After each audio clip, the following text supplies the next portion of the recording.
और ये बात मैं बड़ी जिम्मेवारी से बोल रहा हूं, इसको मैं अभी विस्तार से बताऊंगा। आपको मालूम है कि फूड सिक्योरिटी एक्ट का एक कानून है जो 2013 का कानून है, हमारे सत्ता में आने के पहले का कानून है। भारत सरकार देश भर में 2 रुपए किलो गेहूं और 3 रुपए किलो चावल की व्यवस्था कराती है। प्रधानमंत्री ग्रामीण अन्न योजना के अंतर्गत पिछले साल भी नवंबर तक दिया था मुफ्त देश के गरीबों को 80 करोड़ को। इस साल पहले 2 महीने किया, अब उसको नवंबर तक कर दिया है। इसका पूरा खर्चा चावल का होता है 37 रुपये, प्रोक्योरमेंट, डिलीवरी, ट्रांसपोर्टेशन, और गेहूं का होता है 27 रुपये। लेकिन भारत सरकार सब्सिडी देकर देश भर के प्रदेशों को देती है राशन शॉप के द्वारा बांटने के लिए। इंपॉर्टेंट समझिए, 2 रुपये किलो गेहूं, 3 रुपये किलो चावल। और भारत सरकार सालाना लगभग 2 लाख करोड़ खर्च करती है इसके सब्सिडी के ऊपर। ये आपको जानकारी होनी चाहिए। ये मैंने फूड सिक्योरिटी एक्ट की बात की। ये देखिए, ये है फूड सिक्योरिटी एक्ट 2013। इसके अंतर्गत राशन शॉप का डिस्क्रिप्शन है कि राशन शॉप क्या है, और इसके 2 प्रावधान की ओर मैं आपका विशेष रूप से ध्यान देना चाहूंगा कि सेक्शन 12 में लिखा हुआ है, door step delivery of food grain to the targeted public distribution system outlets. Outlets के द्वारा। आउटलेट कौन है? फेयर प्राइस शॉप है। उसके बाद इसमें पूरी व्यवस्था है। सेक्शन मैं आपके सामने 28 और 29, और ये मैं माननीय आदेश जी और माननीय विदुड़ी जी को बहुत विनम्रता से इसको कहना चाहूंगा, ये बात आनी चाहिए कि ये पीरियोडिक ऑडिट होगा हर राशन शॉप का धारा 28 के मुताबिक, और ये बात जनता को इसकी जानकारी दी जाएगी कि इस फेयर प्राइस शॉप के ऑडिट का नतीजा क्या निकला, वो ठीक काम कर रहे हैं, गलत काम कर रहे हैं। ये कौन करेगा? राज्य सरकार करेगी।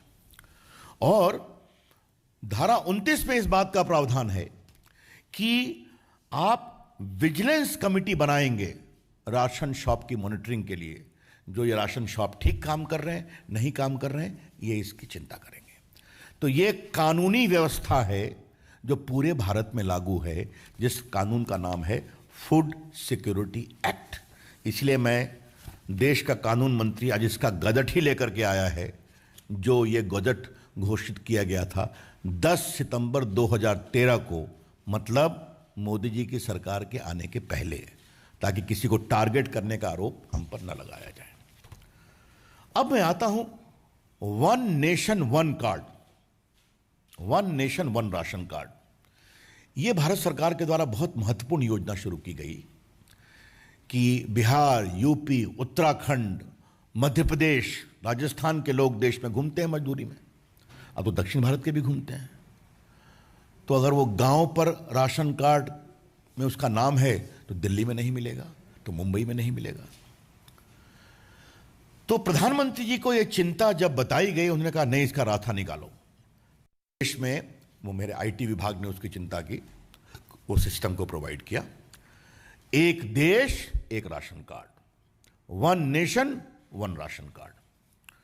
और मुझे आपको बताते हुए एक हर्ष होता है कि देश के 34 राज्यों और यूटी ने one nation one ration card को अडॉप्ट कर लिया। 34 राज्यों ने।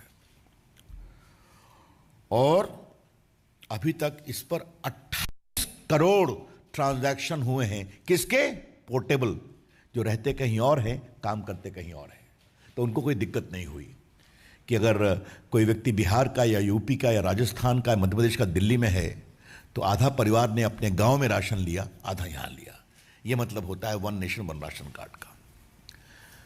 भारत के सिर्फ 3 प्रदेशों ने अभी तक one nation one ration card को इंप्लीमेंट नहीं किया है। क्योंकि इसमें आप आधार से जोड़ते हैं। एक बात आपको मैं बता दूं, आधार भी मैं देखता हूं आईटी मंत्री के रूप में। आधार का मतलब क्या होता है? आपकी फिजिकल आइडेंटिटी को कंफर्म करने के लिए आपकी डिजिटल आइडेंटिटी, आपके डिजिटल व्यक्तित्व से आपके निजी व्यक्तित्व की पहचान। और कैसे? आंखों के आइरिस और उंगलियों के निशान या अंगूठे के निशान। और उसकी कहानी यह है कि आप प्लास्टिक सर्जरी से अपना चेहरा बदल सकते हैं, अपना नाम बदल सकते हैं, लेकिन अपने आंख की आइरिस और अंगूठे के निशान नहीं बदल सकते। इसीलिए आधार का लिंकेज का यह फायदा होता है। मुझे आपको बताते हुए पीड़ा हो रही है कि 34 राज्यों ने one nation one ration card को फॉलो किया। 3 प्रदेश नहीं किए हैं।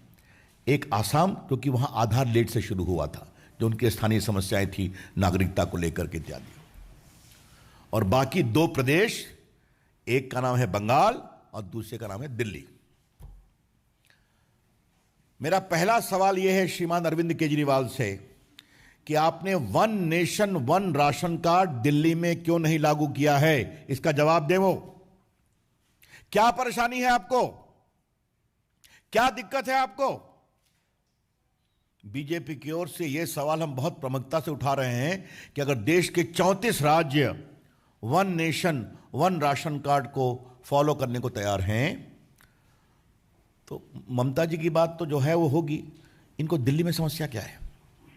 अगर लोकप्रिय मुख्यमंत्री हैं, घर घर पहुंचने की बात करते हैं, तो क्या दिल्ली में वो बार बार उनकी ओर से प्रवासी मजदूरों के बारे में बड़े पीड़ादायक भावनात्मक चीजें उठाई जाती हैं?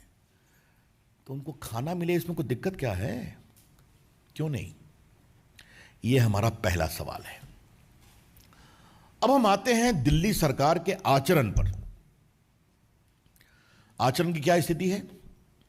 मैंने पहले बताया कि अब आप राशन कार्ड पर जाएंगे तो पॉस मशीन से आपको ऑथेंटिकेट करना पड़ेगा, तो उससे कोई जाली फरेबी काम नहीं हो सकता। देश भर में लगभग 86% राशन कार्ड अब पॉस मशीन से लिंक हो गए हैं। और कई तो बड़े प्रदेश में 99%, यूपी, एमपी, मेरे प्रांत बिहार में 95% है। बाकी प्रांतों में भी होगा, कुछ कांग्रेसी प्रांतों में भी होगा। अब दिल्ली की कहानी जरा सुनिए आप। दिल्ली में जनवरी 2018 में ई ऑथेंटिकेशन राशन कार्ड पर शुरू किया गया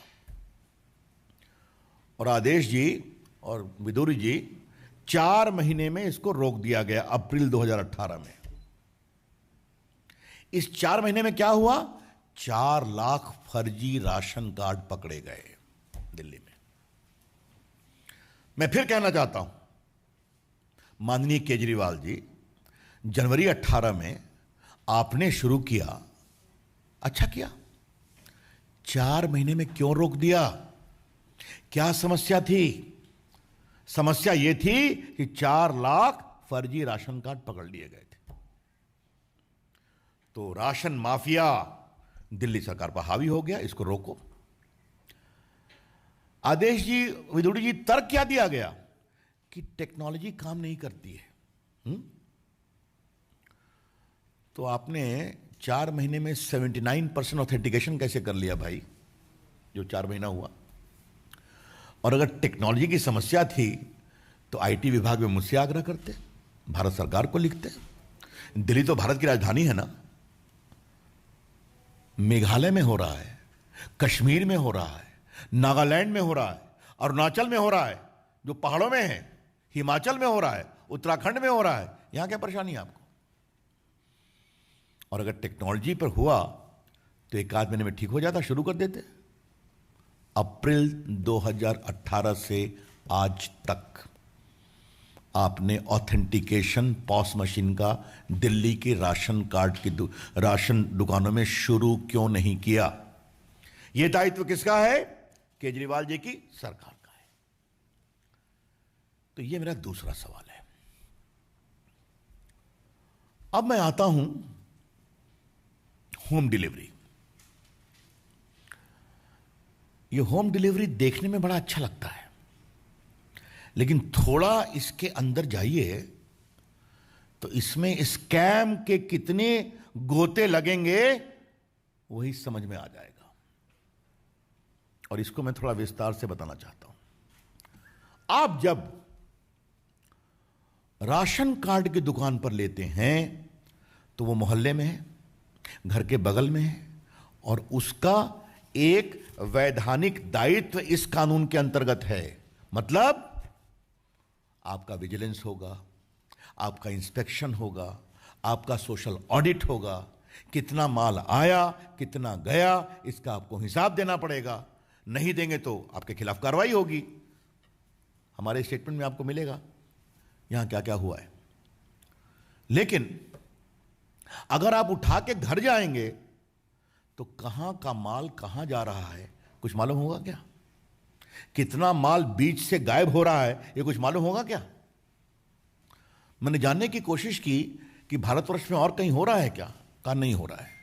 सिर्फ एक हमको कहानी मालूम हुई कि संभवतः आंध्र प्रदेश में एक योजना चली कि वो ट्रांसपोर्ट से दुकान से उठाते हैं, पॉस मशीन ऑथेंटिकेशन करके, और घर पहुंचा करके जो बचता है उसको दुकान में वापस कर देते हैं, और कहीं कुछ नहीं है। मतलब फेयर प्राइस राशन शॉप की दुकान इसके केंद्र में है। यह कानून की आवश्यकता है ताकि भारत, और केजरीवाल जी पूछते हैं कि मोदी जी ना ये आपका अनाज है ना मेरा अनाज है। केजरीवाल जी ये भारत की जनता का अनाज है जो भारत की जनता के पैसे से खरीदा गया है। तो ये ईमानदारी से बिके, टेक्नोलॉजी के माध्यम से बिके, ये इसकी आवश्यकता है। अब आपको हम एक और रोचक इसमें जो बहुत पीड़ादायक है, और मैं अपने दोनों नेताओं को जरूर कहूंगा कि भारत सरकार की ओर से उनसे पूछा गया कि कृपया करके आप बताएंगे कि आपने शेड्यूल कास्ट और शेड्यूल ट्राइब को क्या प्राथमिकता दी है। ये 10 फरवरी 2021 की चिट्ठी है, 10 फरवरी 2021 की, जिसमें भारत सरकार ने आग्रह किया कंज्यूमर अफेयर्स मिनिस्ट्री की ओर से, कृपया करके बताएं कि डायरेक्शन अंडर सेक्शन 38, इसमें भारत सरकार उनको निर्देश दे सकती है, of the national food security act 2030 for maintaining data of SC/ST beneficiary Delhi में। ठीक है, सुनिए आदेश जी, जवाब सुनिए। जवाब है दिल्ली प्रदेश का, not available, not available, not available. क्या मतलब है इसका भाई? दिल्ली में आपके पास यह भी डाटा नहीं है कि कितने हमारे दलित समाज के, कितने हमारे वनवासी समाज के बंधु हैं यहां पर, और उनको आप राशन कार्ड में कितना सहयोग कर रहे हैं? क्या मतलब है इसका? दिल्ली सरकार कैसे चल रही है? हम पार्टी की ओर से इसका जवाब जानना चाहते हैं।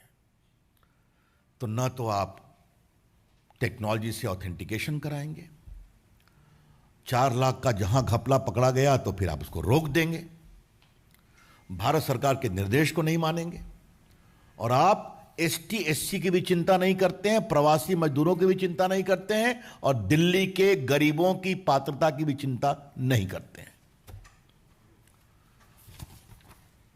तो एक कहावत है ना, आपका चाल चलन कैसा है, तब ना आगे आप कुछ काम करेंगे। तो मैं पूछूंगा केजरीवाल जी, मैंने आपसे क्रमबद्ध आपका चाल चलन रखा है, तो अगर ये आपका चाल चलन है तो किस आधार पर आप कह रहे हैं कि हम घर घर अनाज पहुंचाएंगे? ये हम सवाल उठाना चाहते हैं। तो आप कानून तोड़ना चाहते हैं, आप दिल्ली के गरीब जनता की आंखों में धूल झोंकना चाहते हैं, और खरीद की भारत सरकार ने,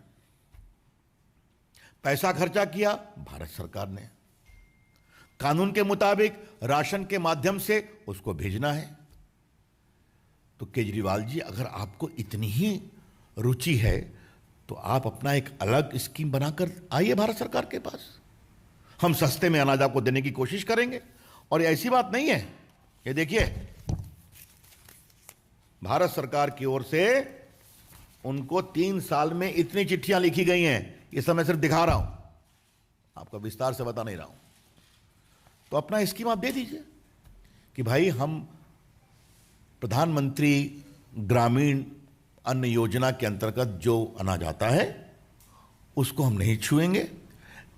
अलग से हमारा हृदय बहुत बड़ा है, हम खर्चा करेंगे उसके लिए, हमारी ये योजना है, आप ओके कर दीजिए। तो ये हैं बड़े सवाल। और इसका एक पॉलिटिकल निष्कर्ष क्या है?